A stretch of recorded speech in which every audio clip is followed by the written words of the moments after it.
Nice to meet you. Fantastic. Very nice to meet you. Thank you for being here. So sorry.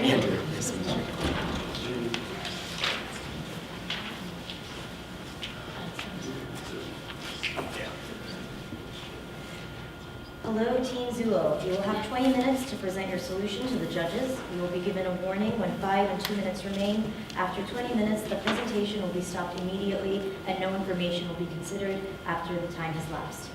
Following your presentation, there will be a 10-minute question and answer. You will be given a warning when 2 minutes remain. The question and answer will be stopped after 10 minutes. You may begin when you're ready. In 1913, Henry pioneered the assembly line, and from that day on, manufacturing has forever changed. Companies now are looking for ways they can optimize their supply chains, cut their bottom lines, and increase profits. When an object went in every step of the assembly line, they were looking for ways to streamline it and make it better. And that trend has continued today, but in a little different way than with technology. Hi, my name is Andrew Montgomery, and I'm joined today with my colleagues, Kenzie Wolf, Ankit Tabala, and Ben Kozowski, and we're here to present our strategy for NEDEC. So today we're going to talk about a few things. One, who is NEDEC? How are they positioned within the manufacturing community? How are their competitors positioned? And how are they using technology to continue this trend towards optimizing supply chains, to cutting the costs, and improving the bottom line? Second, we're going to look at some products that NEDEC offers, specifically how they're using the Internet of Things to continue to optimize, continue to make data-driven results in order to become a better company and improve their competitive edge. Third, since we're using data in the solution, we want to understand how that fits in with our consumers and ourselves from a legal standpoint. We want to make sure that our data is safe, and it's private, and it's secure. And lastly, with this strategy, we want to understand how that's going to fit into the long-term plan of NEDEC. We're not looking for quarter one, quarter two results. We're looking for long-term success. So, the situation. Who is NEDEC? NEDEC's parent corporation was founded in 1973 in Japan, and they're a leading manufacturer of a lot of industrial and automotive products. Now, their smaller corporation, NEDEC Motor Company, was acquired in 2010 by Emerson Electric, and they manufacture a lot of small electric motors. And they're one of the leading manufacturers in this space, and they want to continue to be so. And in order to do that, they're looking for a vision for the 21st century. How can they leverage technology? How can they leverage the Internet of Things in order to become sustainable and keep their competitive edge as they continue year over year? So looking at the industry as a whole, we see by 2020, there's expected to be over almost 200 billion in revenue in the industry. This represents an enormous opportunity for NEDEC as a corporation. There's an immense room for NEDEC to enter many different niches in the manufacturing space so that they can continue to grow. And this growth is seen as 3% year over year. And that means that this growth can be sustained, right? They can continue to grow every single year because there's so much growth in the industry and there's so much market space to inhabit. And lastly, there's this trend towards cutting costs. Right, technology is becoming ever more present in the industry, and it's important that NEDEC stays up to par with its competitors, who are also introducing a lot of new technological impacts. That way they can continue to improve their bottom line and optimize supply chain. So, what is the Internet of Things? Traditionally, we think of it as interconnected devices, but it's much more than that. It's connecting objects. We see in 2019, there's expected to be 24 billion objects connected over the Internet. By 2020, that number reaches almost 100 billion. And if NEDEC's not taking advantage of the Internet of Things and this connectivity between objects, we know their competitors will, and we'll lose that competitive edge. So it's important that NEDEC continues to work with the Internet of Things to optimize every step of the business. So who are some of their competition? Companies like GE and Cisco, these large electronic manufacturers. They're currently employing their own data-driven analyses to improve their own processes. And if NEDEC does not do that, they'll fall behind. We've seen time and time again. When companies fail to adapt to changing times, they often fall behind. So it's important that NEDEC has a strategy to implement technology in order to continue to serve its customers best, provide value for themselves, and for the entire marketplace. So what does this mean for NEDEC? First, they want to pioneer predictive maintenance technology. And that means no longer can you react, you have to predict. You have to understand the issues before they arise in order to become most efficient. And secondly, with this efficiency comes a lot of responsibility. We have to make sure that this data that's driving these results is taken care of. And our consumers know that their data is private. And lastly, with this strategy, it has to be sustainable. It has to be able to work all the way into the future. So that 10 years from now, NEDEC is still a leading corporation in this manufacturing space and is still ahead of its competitors. And now I'll pass it off to Kenzie, who will talk about the first solution. Thank you, Andrew. In response to the growing trend towards IoT technology in the industrial and electronic components industry, NEDEC implemented Foresight. Foresight is a remote handheld device that connects to equipment and monitors equipment health, specifically looking at equipment temperature and vibration. It then collects data, aggregates that data, and stores it in a cloud portal where users can access it via an online portal. Foresight's greatest strength is that it allows the user to engage in predictive maintenance. Predictive maintenance is what will allow our users to cut cost. Specifically, it's very beneficial in that it will inform the user exactly when the equipment is expected to break, so that there's no lag time with machine breakdowns or lags with repair. Additionally, this will improve our own factories because this can be implemented in our facilities. This is really a win-win situation where the customer will benefit because they will be having a more efficient facilities, and NEDEC will be benefiting also from more efficient facilities. Additionally, this will open the stream of revenue for NEDEC because our customers will be cutting their costs, which allows them to spend more. So whenever we talk about technology, we end up talking about all these technical terms. We often find ourselves immersed in this glamorous space of vocabulary and a lot of buzzwords. But what's the point of technology at the end of the day, especially for a corporation whose mainstream business is sometimes very different from technology? Technology is important in the 21st century because technology in this space creates value. So in order for us to understand why we're investing in technology, and oftentimes it may seem independent of business streams, it's to better understand what our consumers are seeking. What is the value that we can provide by implementing a certain technology? When we look at Foresight, what does Foresight really do? Foresight gathers data from sensors that exist within motor systems. Now, for any one factory, any one manager operating a factory, there's not always one motor in a factory. There may be many. There may be hundreds, there may be thousands.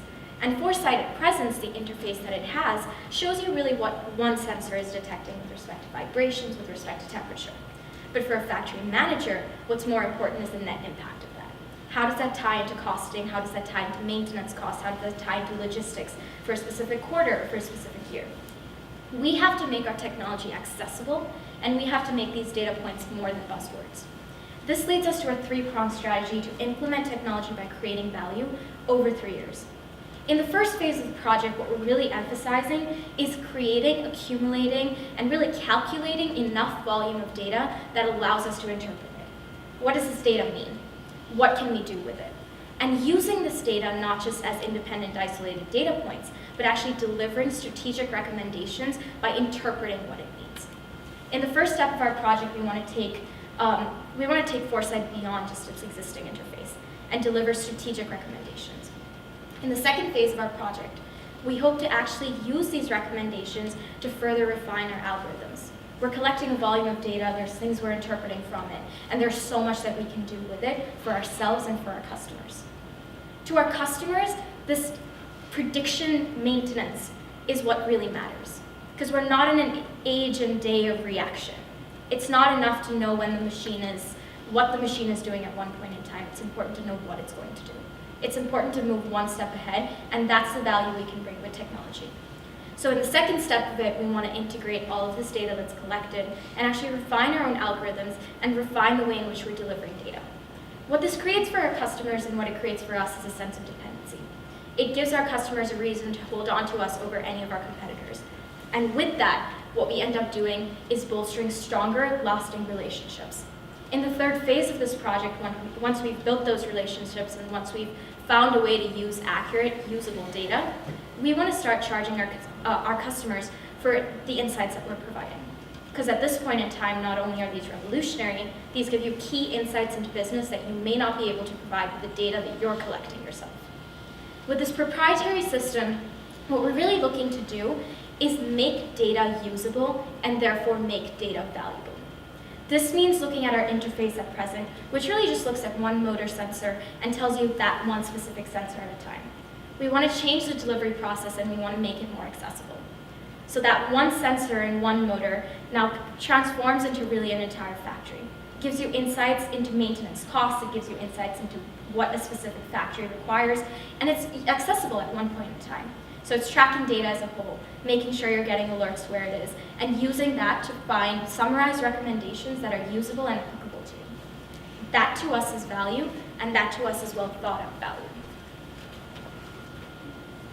So this was not an arbitrary solution that we just came up with. We considered many alternative options.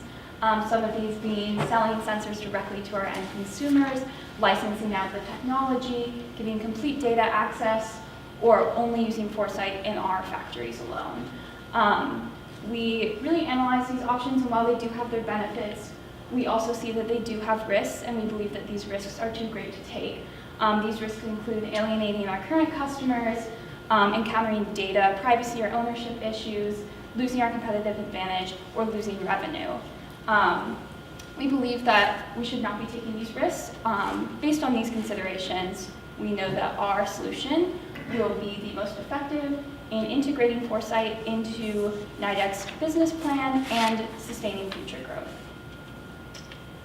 I'm going to pass it off to Ben to talk about our policy on data protection and privacy in accordance with our solution. Thanks so much, Kenzie. So we've talked a lot about the value that we're going to be able to bring to our customers through this new platform and all the ways that we're going to be able to sort of save them money and really drive this value and cost efficiency. But now we got to focus on how we're going to protect this data. So there's two main threats to the IoT industry that we sort of identified. The first being security and privacy.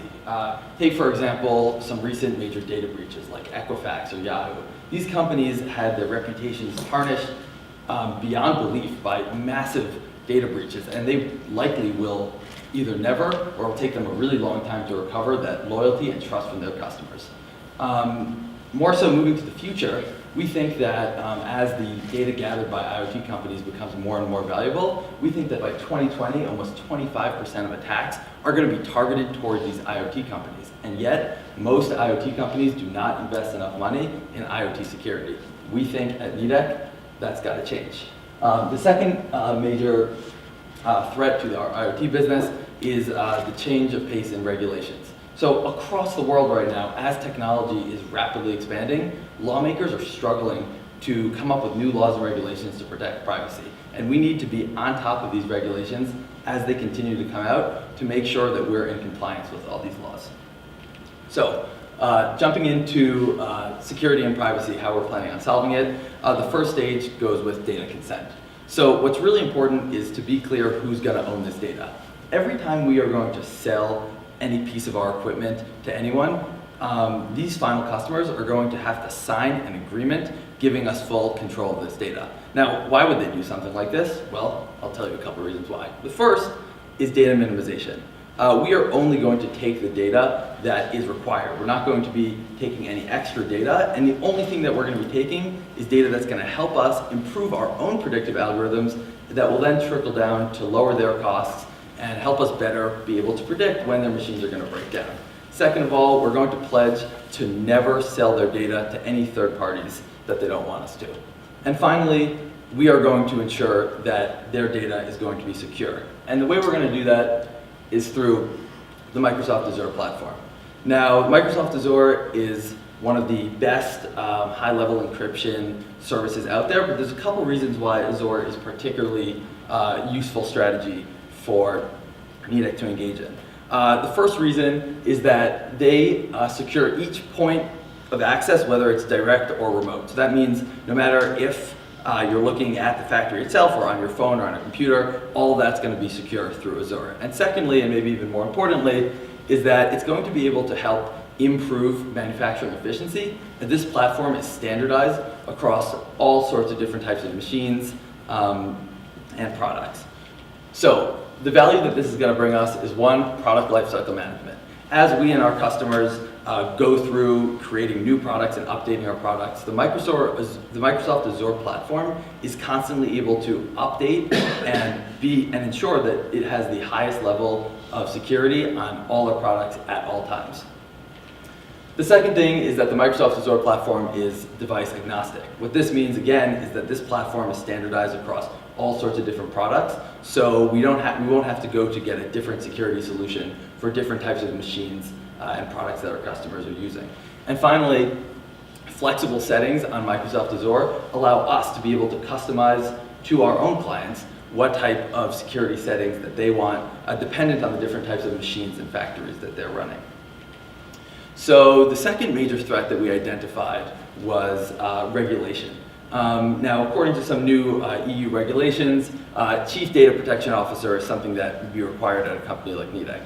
We plan to go a bit above and beyond just hiring a Chief Data Protection Officer. We plan to create an entire data protection team with directors, one for each region, that are solely focused on monitoring and sort of seeing the different regulatory environments across different regions across the world. What this will allow us to do is ensure that we're always complying with any data regulations and privacy regulations, and ensure that we aren't going to have any liability problems in terms of data and privacy. And we plan to have an entire associate team that's working directly for the Chief Data Officer, that's monitoring these global macro trends, and is also able to help out any of the directors if there's any particular regulatory concerns in their region.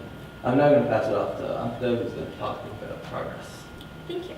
So we've talked a lot about the solutions that we've presented today, and now really the question arises, are these reasonable? They sound like a lot, they sound like they require a lot of resources, but these are solutions that we've well thought out, taking into account a lot of the risks that we've mentioned associated to other options that exist. Now really when we assessed what the viability of a project like this is, not only is it something that's exciting, not only is it something that can really revolutionize the landscape and take into account all the risk factors that exist within this market, it's also something that's financially viable. What does that mean?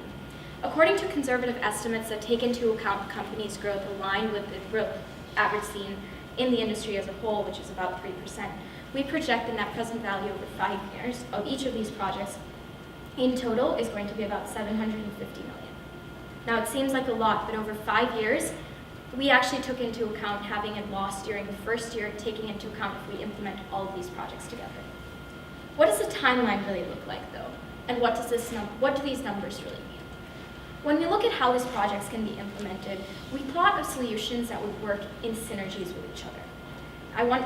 When we think about product groups or when we think about protection, all of these solutions go hand in hand, and we want to make sure that they are implementable across at the same time, taking the same amount of resources, taking the same amount of, and really leveraging the people in the organization that can implement these solutions. As far as the timeline is concerned, we see all of these solutions being capable of being implemented within the 5-year time frame. However, some of them taking, of course, longer to really reach their full potential. As far as the 5-year timeline is concerned, we see collecting, providing data, installing sensors, installing Microsoft Azure, and onboarding data protection team as something that can be kickstarted right off the bat.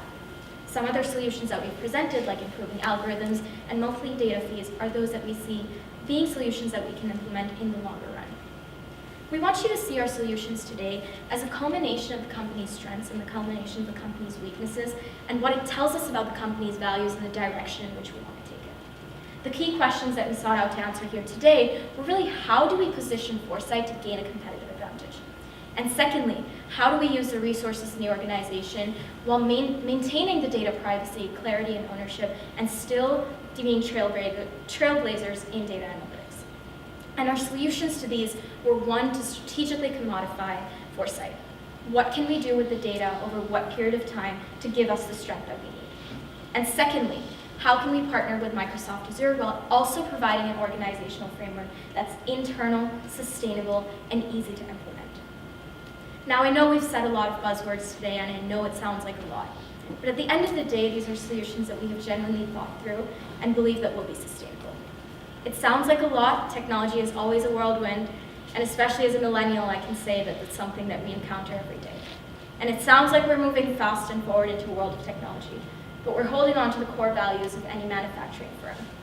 You build a future one component at a time, and we hope you will do the same.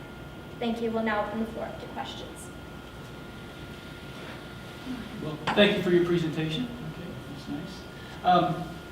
One thing that I'd like some more clarity on is I'm still not clear on how you're generating revenue. We talked about given away the sensor initially for year one. Then there was also a statement about we're going to charge 10% of what the maintenance budget was. So I'm not clear how the money's going to come in. So could you go through that in a little more depth? Get back to that slide. We can even go to the financials. Yeah. Okay, yeah, so our plan is sort of in the first year, we're going to give away these sensors for free. The reason why we're going to do that is because we just want to collect data to basically be able to refine our algorithms, so sort of bring in a lot of data. Almost there. Just to bring in a lot of data and then have these data points and sort of see, oh, you know, if there's a certain temperature, a certain level of vibrations, that's going to mean that, you know, the machine is, you know, gonna flame out in X amount of time. But after that first year and then the second phase where we're focused really on improving that algorithm, what we're going to be doing is we're going to actually charge our customers in order to access that data. Now, I'm going to talk a lot about the dependency that's going to be built, sort of because they're going to be used to having this service in the first 2 years, and then obviously they're going to be used to having constant analytics and recommendations on when their products are ready to be maintenance. So we do think that they're going to be willing to pay. And some of the things we noticed, there was an Accenture study that sort of said that predictive maintenance would be able to cut overall maintenance costs by about 30%. So what we figured was our customers are going to have this lower cost, and so we will be able to sort of extract that revenue from them without really cutting into their profit margins. So sort of creating this predictive maintenance system will allow us to create this sort of win-win situation where our customers are going to have lower maintenance costs because they're not going to have to go check every machine every month. They're only going to have to check the machine at the period of time when our recommendations tell them to. And then with that extra cost savings, they're going to dish out 10% of what their original manufacturing cost would have been in monthly revenue to us. So that's sort of how we make revenue, and also our customers don't really lose their profit margin. So you're putting these sensors on every motor that goes out the door, is that, and you're essentially saying, hey guys, here's the data free for a year. Yeah, exactly. So what happens whenever a customer says, I don't want your data, or my application doesn't warrant it? So, if I could go ahead. So really the point of providing, from a technology standpoint, the key issue for any firm that's trying to provide analytics is to have a volume of data. Now, how do you incentivize people to participate in a process of data collection? That has to require something where you are the one incurring the cost, right? None of our customers are going to come forward and say, like, we will bear the brunt of, you know, having this technology in our workspace, and we'll also give you ownership of the data. So there has to be some inbuilt incentive, especially in the first year where the focus is on data collection. Now, the reason why we thought that this is affordable and the reason why we thought this is reasonable is because that there are two perspectives. The first is the revenue generation, and the second is the cost reduction. And from both standpoints, you can boost profits. The revenue generation really comes on later in the process. But as far as cost reduction, that's a major change that not only we will see in the company, but also our customers will see. And the idea is that you incentivize them once to collect data. That data gives you access to an algorithm that helps you provide these analytics and these data services that no other competitor in the marketplace at present can. Your customer is stuck to you, not stuck to you, but really sticking by you because you're providing them with value in addition to just technology. And the benefit to you is that pretty much as soon as you're able to give that data and as soon as you're able to access that data, it gives you insights in your own manufacturing process of where you can reduce, say, defective goods, or where you can ensure that your motors are performing up to their full capacity, or changes you can make within your own supply chain and manufacturing process to reduce your own costs. The slide shows that about 30% boost in productivity from just having IoT integrated into the manufacturing process, and about 28.5% increase in revenue based on the trends that we've seen in the industry as a whole. On your customer side, you see about a 12% saving on scheduled maintenance. What we see here is a two-pronged incentive, but in order for us to enter this virtuous cycle, it's important to have some incentive that we give. And that's why, like, taking into our net present value, we took into account the loss that we incurred in the first year. And despite that, we see that this is something that can be recovered and something that can actually create lasting partnerships. So how do you segment the market? In which market do you think has the greatest need for solution is? In terms of industries, I mean, are you targeting integrated industries? Are you targeting end consumer appliances? So how would you segment the market? Maybe start there and then say which segment would have the most value where you think it. So who would be your first customer? absolutely.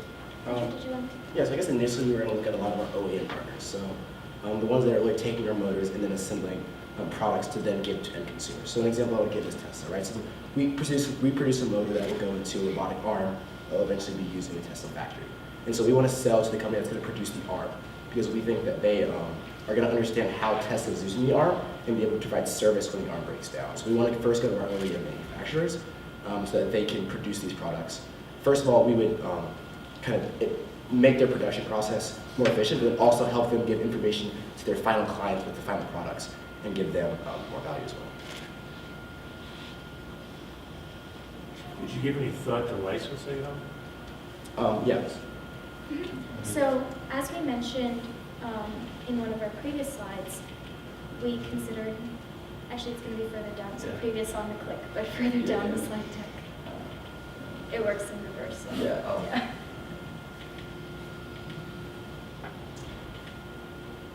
Do you want to go? Yeah, so an option was to license this technology to other companies, but with technology being such a growing industry, countries are really trying to keep up with enacting data privacy and protection laws. From the data privacy and protection laws that we saw in some of our biggest countries, we believe that licensing the technology is not a smart idea. We think we'll hit a lot of roadblocks and will ultimately decrease efficiency. And it's also important to remember that the technology, the data that we're collecting, individually, if we have ownership over it, there's very little that one, like data privacy invasion can do because it's a piece of the puzzle. However, if you license out that technology and you give someone who's collecting, say, additional pieces of data, they can really fit together that puzzle and then it becomes a privacy issue. Because for us, we're really leveraging that data, that limited data, like we said, minimization of data.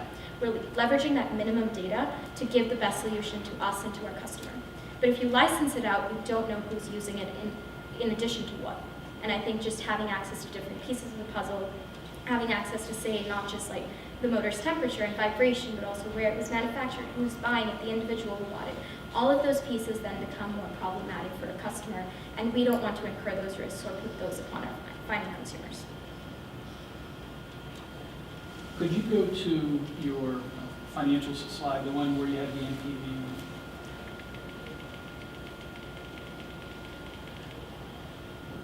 And so the units on the right, is They're that in millions of dollars? Tens of thousands of US dollars. Tens of thousands of US Yeah. dollars. So that's okay, so the 5,000 on the bottom, is that 5 million? What is it? Yeah, so that'll be 50 million, so this will be about $75 million. That's $75 million. Yeah, Okay. in second year. I can walk you through. No, that's okay. Go back to that slide. That's Yeah. good. So I think it's smart of you guys to show that there's a little bit of a loss in our front year, right? That's pragmatic because you have your fixed cost you have to absorb and such. And then you're going $75 million. So that's $100 million. You're going up to $350 million. Is that what? Yes, about that. Okay, $350 million. I think that would be great. I guess I would challenge your NPV of $751 million based on that revenue stream and the profitability that would come off of it. I think that's a high, relatively high number. I'm not sure what you can. So you just may want to go back and check the math on that. That screams, oh my gosh, I'd invest in this every single day. Where do I sign up? That's awesome. Yeah. Projects like that don't come along very often. Absolutely. Yeah. But your trend line and things like that, it's a smart one. In terms of getting, there's the availability, which is the predictive maintenance piece, the availability of a particular tool in a factory. Are there other pieces in a factory that are of value with the sensor? Yeah. So we actually, the way in which we envisioned our solutions is that this is really a part of a much bigger picture. And when we look at companies who are investing in sensors at this point in time and have a certain vision of how manufacturing is supposed to go forward, the sensor is just a tiny part of the puzzle, like I said. Your time is up. Thank you. Thank you. Thank you so much. Sorry we didn't get to answer that final question. Thank you. Thank you so much. Thank you. Thank you so much. Have a good rest of your day. Thank you so much. Really appreciate it. More questions, all the questions.